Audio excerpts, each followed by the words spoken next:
곧 예배가 시작됩니다. 온라인으로 하나님께 드리는 예배에 정성을 다해 임해 주시기 바랍니다. 온 가족이 함께 모여 거룩하게 예배를 드립니다. 부모가 아이들의 훌륭한 영적 교사 역할을 하시길 바랍니다. 단정한 복장으로 예배를 드립니다. 성경책을 지참합니다. 예배 10분 전부터 예배 준비를 완료하고 기도합니다. 올바른 자세로 모든 순서에 정성을 다해 참여합니다. 핸드폰보다는 TV나 컴퓨터 모니터로 예배를 드립니다. 예배에 집중하여 하나님의 은혜를 기대합니다.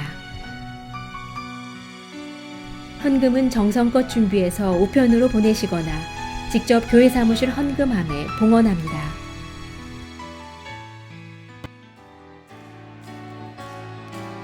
옳은 길 따르라 옳은 길 따르라 그 길을 세계 만민의 참된 길 이 길 따라서 살기를 온 세계에 전하세 만 백성이 따를 길 어둠 밤 지나서도 튼다 환한 빛 보아라 저 빛 주 예수의 나라 이 땅에 곧 오겠네 오겠네 주 예수 따르라 승리의 주 세계 만민이 나아갈 길과 진리요 참 생명 내 창검을 부수고 다 따르라 화평와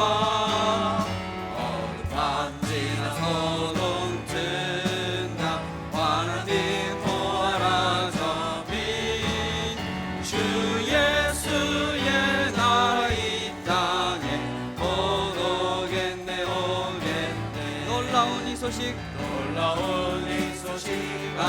알리어라 세계 만민을 구하려 내 주 예수를 보내신 참 사랑의 하나님 만 백성이 따를 길 어둠 밤 지나서도 튼다 환한 빛 보아라 저 빛 주 예수의 나라 이 땅에 곧 오겠네 오겠네 고난 길 헤치고 찾아온 길 많은 백성을 구한 길 모두 나와서 믿으면 온 세상을 마침내 이 진리에 살겠네 어둠 밤 지나서도 튼다 환한 빛 보아라 저 빛 주 예수의 나라 이 땅에 곧 주 예수의 나라 오겠네 주 예수의 나라 이 땅에 곧 오겠네 오겠네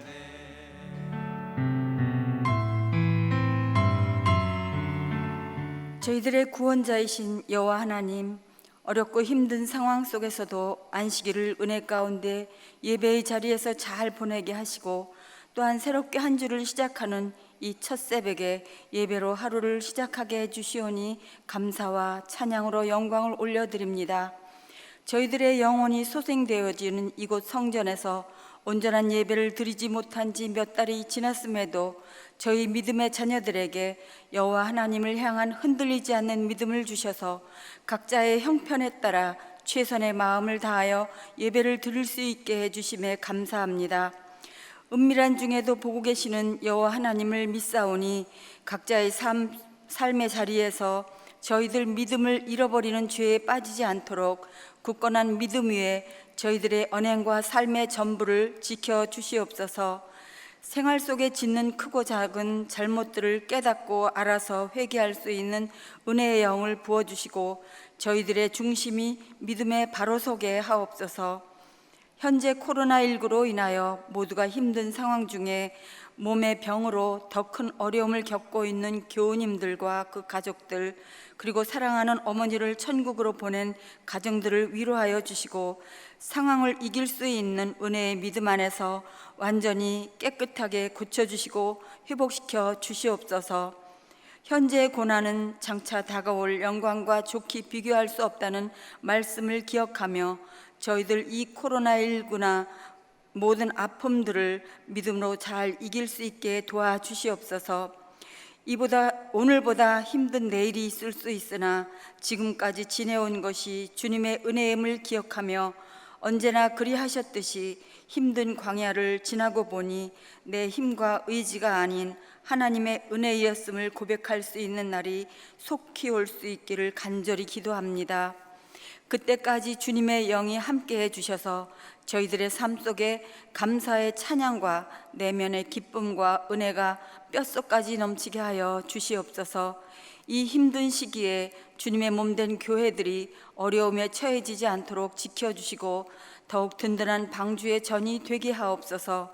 이를 위하여 수고하시는 담임 목사님과 부교육자님들 지치지 않게 하시고 영과 육이 강건하도록 지켜주시옵소서. 올해 계획하였던 교회의 모든 사역들을 아버지의 때에 온전히 이루실 때까지 기도로 더 잘 준비하여서 하나님의 기쁨이 되는 사역이 되게 하시고 이 때가 지나면 더 큰 할렐루야로 감사와 찬양으로 아버지 하나님을 영화롭게 해드릴 수 있게 해 주시옵소서. 너무나 혼돈스러운 이 시대에 나라를 다스릴 새 지도자를 세울 때가 다가옵니다. 온 국민들에게 분별력 있는 마음을 주셔서 하나님을 두려워하며 말씀의 정의를 바로 세울 수 있는 능력 있는 지도자가 세워질 수 있도록 이 땅 미국과 대한민국을 도와주시옵소서. 오늘도 말씀 인도해 주시는 노희균 목사님께 성령님 충만한 은혜를 갑절로 채우셔서 오직 영혼을 살리는 살아서 역사하시는 능력 있는 말씀으로 선포되어지는 귀한 은혜의 시간이 되게 하옵소서. 그래서 서 있는 자는 넘어질까 조심하라는 말씀을 마음에 새기며 하나님의 율법의 말씀을 듣기만 하는 성도가 아니라 깨닫고 순종의 행함으로 겸손함과 믿음의 지혜가 충만한 삶으로 오늘 하루도 승리하게 하옵소서. 오늘도 죄와 질병과 코로나로부터 저희들을 눈동자같이 지켜주실 것을 믿사옵고 예수님의 거룩하신 이름만 의지하고 감사하며 기도하옵나이다. 아멘.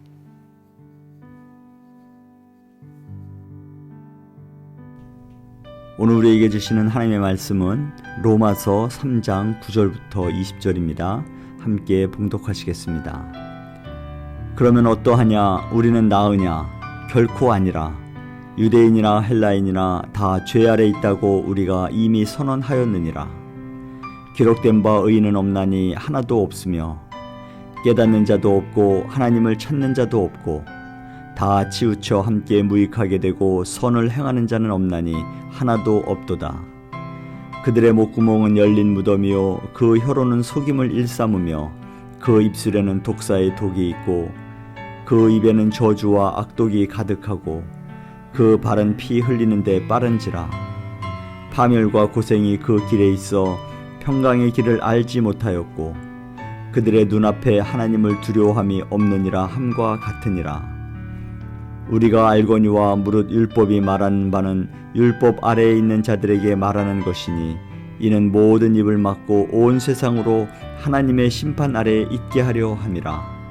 그러므로 율법의 행위로 그의 앞에 의롭다 하심을 얻을 육체가 없나니 율법으로는 죄를 깨달음이니라. 아멘.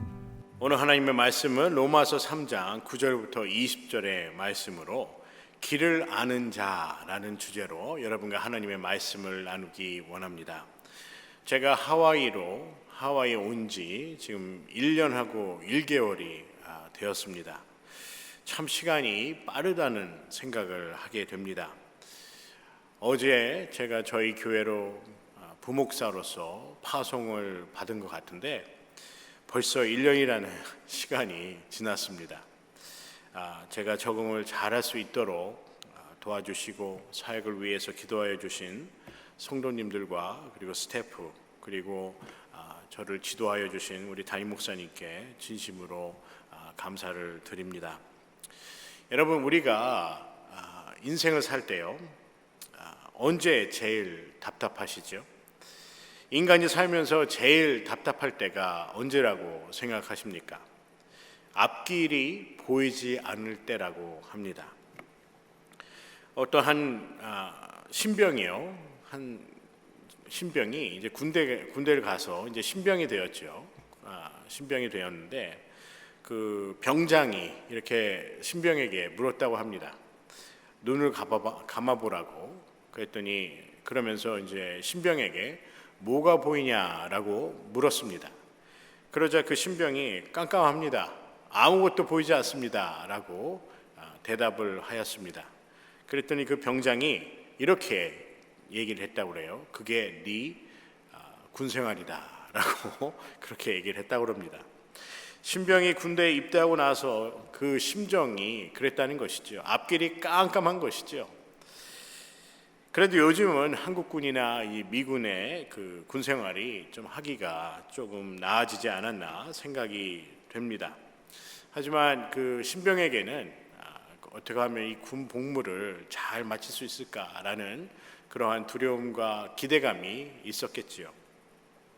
이처럼 인간이 삶을 살 때 길이 보이지 않을 때, 그리고 내가 가고 있는 길이 맞는 길인지 맞지 않는 길인지를 알지 못할 때가 가장 답답하지 않을까 생각이 됩니다.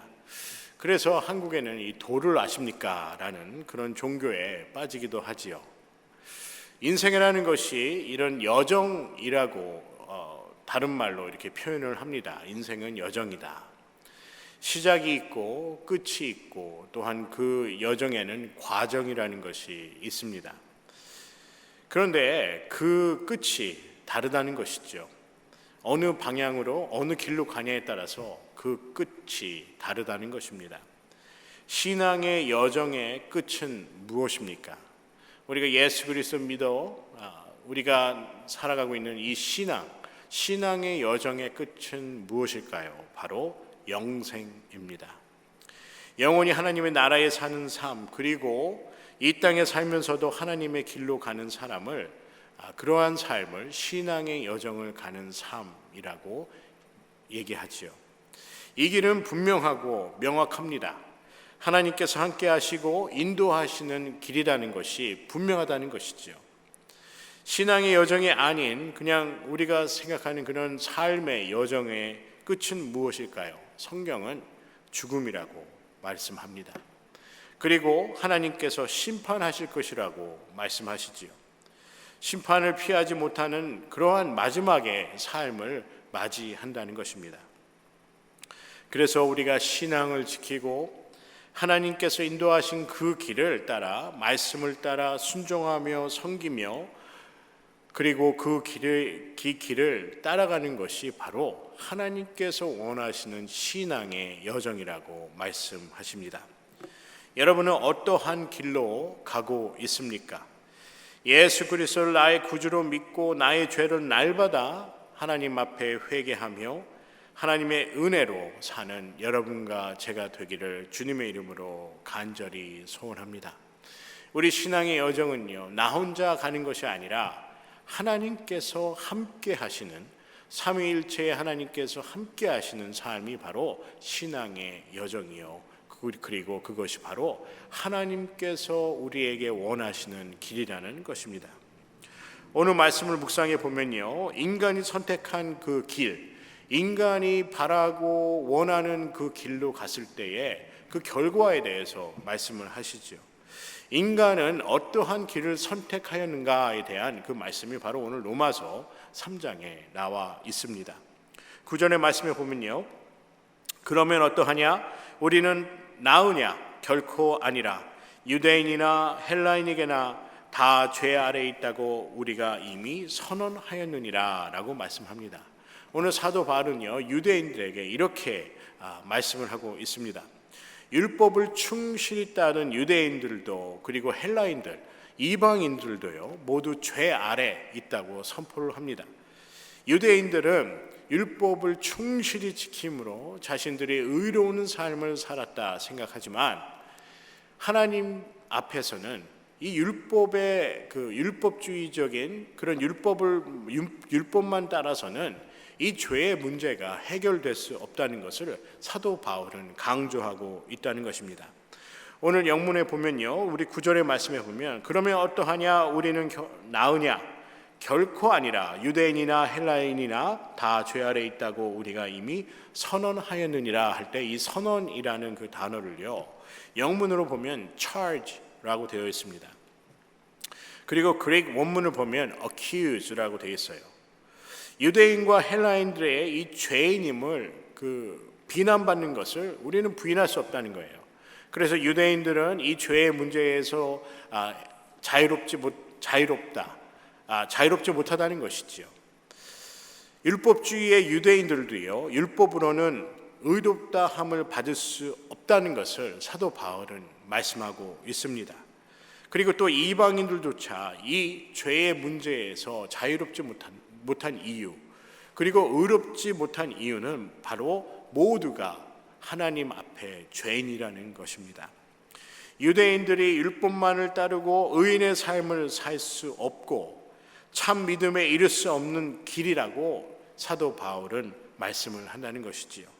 율법인들이 율법만 따르면 의로워지고 자신이 하나님의 그 선민으로서의 그 삶을 다 살았다고 할 수 없다는 것입니다. 10절과 12절의 말씀에 보면요, 기록된 바 의인은 하나도 없으며 깨닫는 자도 없고 하나님을 찾는 자도 없고 다 치우쳐 함께 무익하게 되고 선을 행하는 자는 없나니 하나도 없도다라고 말씀합니다. 의인은 하나도 없다고 성경은 말씀합니다. 그리고 그 하나님의 말씀을 깨닫는 자도 없고 하나님을 찾는 자도 없다고 말씀하시지요. 그리고 하나님을 두려워하는 자도 없다고 성경은 말씀하십니다. 이것이 바로 우리가 죄인인 이유였다는 것이에요. 유대인들이 죄인인 이유, 그리고 헬라인들, 이방인들이 복음을 듣지 못한 이들이 죄인인 이유는 그들이 하나님을 찾지도 않고 또 하나님의 말씀을 깨닫지도 않고 그리고 자기가 스스로 의롭다고 생각하였다는 그 이유 때문에 그들이 죄인이라고 성경은 말씀하십니다. 이 말씀 속에요, 하나님이 우리에게 원하시는 길이 있습니다. 하나님을 찾지 않는 길이 아닌 하나님을 찾는 삶, 그리고 나의 이익을 구하는 삶이 아니라 하나님의 이익을 구하는 자, 하나님의 뜻을 구하는 자죠. 그리고 하나님의 말씀을 깨닫지 못하는 자가 아니라 하나님의 뜻을 깨닫지 못하는 그런 자가 아니라 하나님의 뜻을 깨닫는 자, 그리고 선을 행하는 자로서의 삶을 사는 자가 바로 하나님께서 원하시는 사람이라는 것입니다. 하나님을 찾고요, 하나님의 나라를 위해 살고 하나님의 뜻을 말씀을 통하여 깨닫고 하나님의 말씀대로 사는 삶, 이것이 바로 최고의 삶, 의로운 삶, 그리고 하나님이 원하시는 길이라는 것입니다. 여러분, 하나님을 두려워하는 삶이요, 하나님을 경외하는 삶이라고 성경은 말씀하지요. 이 길을 제대로 알기 위해서, 하나님이 원하시는 길, 하나님의 뜻을 제대로 알고 그 뜻에 따라 살기 위해서는 우리가 무엇이 필요할까요? 하나님의 말씀을 묵상하고 또 하나님의 말씀을 겸손히 배우며 또 순종하며 우리의 믿음을 실천하는 그러한 것이 필요하다는 것입니다. 우리가 그럴 때 하나님의 길을 올바로 알 수 있고 또 올바른 길로, 의로운 길로 갈 수 있다는 것입니다. 그럼 하나님의 길이 아닌 인간이 선택한 길로, 그리고 우리가 원하는 길로 가면 어떻게 될까요? 오늘 성경 말씀 로마서 3장 16절과 19절에 우리가 인간이 원하는 길로 갔을 때의 결과에 대해서 말씀합니다. 16절 말씀에 보면요, 파멸과 고생이 그 길에 있어 평강의 길을 알지 못하였고, 19절 말씀에 보면 우리가 알거니와 무릇 율법이 말하는 바는 율법 아래에 있는 자들에게 말하는 것이니 이는 모든 입을 막고 온 세상으로 하나님의 심판 아래 있게 하려 함이라 라고 말씀합니다. 사도 바울은 이런 말씀을 하는 거죠. 하나님의 길이 아닌 인간이 선호하는 길, 인간이 보기에 가장 가치 있고 가장 의롭다 생각하는 길, 유대인들이 생각한 율법만 지키면 내가 의롭다 할 수 있는 길이 잘못되었다는 것입니다. 그리고 그 길의 끝에는 파멸과 고생이 있다는 것이죠. 평강이 없다는 것입니다. 여러분, 왜 우리에게 복음이 필요할까요? 왜 우리가 예수 그리스도만 믿고 따라야 합니까? 죄의 문제를 해결하는 것 이상의 중요한 이유가 있습니다. 하나님은 우리가 파멸과 고생의 길이 아닌 평강의 길로 우리가 가기를 원하시기 때문입니다. 그 평강과 구원의 길은요, 하나님께서 벌써 우리에게 성경 말씀을 통하여서 보여주셨습니다. 그리고 예수 그리스도의 십자가의 부활로 축복이 무엇인지, 구원이 무엇인지, 평강이 넘치는 삶이 무엇인지, 성령이 충만한 삶이 무엇인지, 그리고 하나님의 길이 무엇인지를 우리에게 말씀하셨습니다. 로마서 3장에 말씀한 사도 바울의 유대인들의 율법주의에 관하여 이렇게 말씀을 합니다. 정리를 하면요, 율법이 하나님의 모든 뜻이다 정의할 수 없으며, 율법으로는 하나님의 뜻을 모두 알 수 없으며, 율법은 20절의 말씀처럼요, 죄를 깨닫게는 하지만 율법으로 죄의 문제가 해결될 수 없다고 말씀합니다. 율법으로만 하나님의 길을 간다 할 수 없다는 것이지요. 그리고 율법으로 의로운 삶에 이를 수 있다고 성경은 말씀하지 않는다는 것입니다. 그럼 우리에게 필요한 것이 무엇이며 또 우리는 어떻게 살아야 합니까? 우리에게는 예수 그리스도의 복음이 필요합니다. 하나님께서 원하시는 의로운 길로 가야 하는데요, 그 길에는 복음과 믿음 그리고 회개가 필요함을 사도 바울은 강조하고 있습니다. 우리가 한번 회개받았다 해서, 우리가 구원받았다 해서 그걸로 끝이 아니라는 것입니다. 우리의 날마다 삶을 뒤돌아보며 하나님의 말씀을 묵상하며 또 우리가 잘못된 날마다의 그 죄들을 하나님 앞에 회개하며 우리의 삶이 성화되는, 하나님을 닮아가고 하나님께서 원하시는 길로 나아가는 것이 중요하다는 것입니다. 하나님이 말씀한 영생의 길에는요, 평강과 소망이 있는 줄 믿습니다. 그리고 인간이 선택한 인간의 뜻을 위한, 그리고 인간의 이익을 위한 그 길의 끝에는 심판과 죽음이 있다는 것입니다. 제가 오늘 설교 말씀을 준비하면서 인간이 선택한 인간의 뜻을 위한, 인간을 위한 그런 삶을 살 때, 그러한 길을 갈 때 심판과 죽음이 있다라는 이 문장을 좀 더 유화적으로, 좀 부드럽게 설명하고 싶었습니다. 하지만 그것밖에는 다른 방법이 없는 것 같아요. 불이 난 곳에 어슬렁거리는 사람들에게 빨리 나오라고, 불을 피하라고 소리치는 것이 가장 빠르고 옳은 방법이 아니겠습니까? 여러분, 예수 믿는 것이 왜 좋은 삶일까요? 우리는 어느 길로 가야 되는지에 대한 고민이 필요가 없기 때문입니다. 왜냐하면 우리는 이미 어느 길이 최고의 길이고 최선의 길이고 가장 좋은 길인지 우리는 알고 있기 때문입니다. 하나님께서 원하시는 그 길, 하나님께서 말씀하신 그 길, 그리고 하나님께서 우리를 인도하시고자 하는 그 길을 하나님께서 우리에게 말씀을 통하여 보여주셨습니다. 여러분, 서른도 씨의 이 나침반이라는 그 곡을 아시나요? 제가 노래는 잘 못 부르지만 대략 곡이 이렇게 시작을 합니다. 종로로 갈까요? 명동으로 갈까요? 차라리 청량리로 떠날까요? 하여튼 이런 곡이에요. 근데 그 곡의 그 소절을 이렇게 읽어보면요, 이런 얘기가 있어요. 을지로 길목에서 떠나버린 그 사람을 나는 찾고 있다. 이런 구절, 그 소절이 있더라고요. 여러분, 우리가 을지로 길목에서 떠나버린 그 사람을 찾는 그런 삶이 아니라 하나님을 찾으시는 그런 삶이 되기를 원합니다. 이 서른도 씨의 그 곡을 제가 한번 들어보면서 오늘 설교 준비를 위해서 한번 들어보면서 그런 생각을 해봤어요. 참 맞는 말을 한 것 같아요. 우리 인생이 어디로 가야 될지 참 모르는 그런 매 순간의 삶을 살고 있다는 것이죠. 오늘 새벽 예배를 설교를 들으신 여러분들께서 성도님들께서 오늘 이 서른도 나침판을 이렇게 많이 들어보시지 않을까 생각이 듭니다. 여러분과 저는요, 어디로 갈까 헤매는 그런 삶이 아니라 하나님의 길로 가는 여러분과 제가 되기를 주님의 이름으로 간절히 소원합니다.